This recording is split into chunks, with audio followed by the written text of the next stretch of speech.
Пятый юбилейный благотворительный концерт-выставка в поддержку больных детей Абхазии, как и в предыдущие годы, проходил в Государственном концертном зале Пицунского храма. Учредитель и организатор мероприятия – Фонд социально-культурных инициатив Республики Абхазия. Его главная цель – сбор средств для оказания помощи детям, нуждающимся в специализированном и высокотехнологичном лечении. На благотворительной акции было собрано более 250 тысяч рублей. Предварительно сумма собранных средств от нашего проекта – это более 250 тысяч рублей.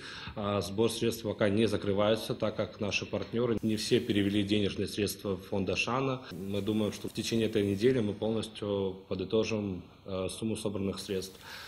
Хочу также отметить, что в полном объеме все собранные средства будут перечислены в фонд Ашана на лечение больных детей. Неотъемлемая часть благотворительного вечера в Пицунде – это выставка продажи художественных работ. Так, на благотворительном вечере были представлены работы из галереи Щазина, детские работы студии живописи Марии Пилия, рисунки подопечных фонда Ашана и реабилитационного центра в Сухуме, а также картины признанных абхазских мастеров Дианы Губас, Адгура Пилия и Саида Возба.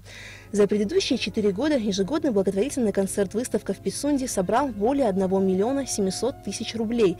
На эти средства 7 подопечным фонда Ашана были проведены сложнейшие операции за пределами республики.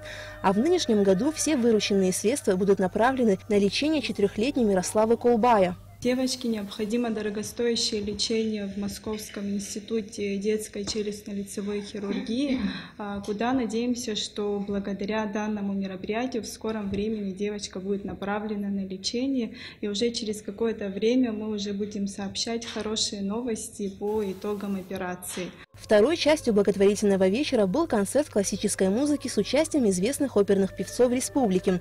Солистка Абхазской государственной филармонии и камерного оркестра Абхазии Нана Черкези отметила, что подобного рода благотворительные акции и вечера необходимо проводить круглый год. Вот был бы еще такой вот проект, который бы помогал не только детям, а взрослым людям, которые нуждаются в помощи. Это очень благое дело.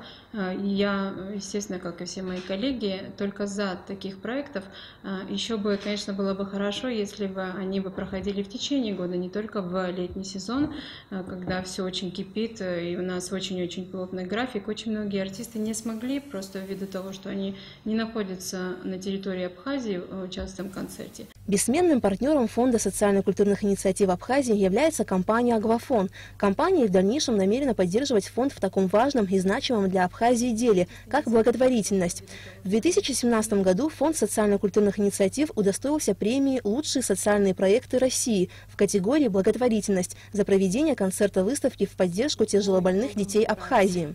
Аля Катрапш, Леон Адлиба, Абхазское телевидение.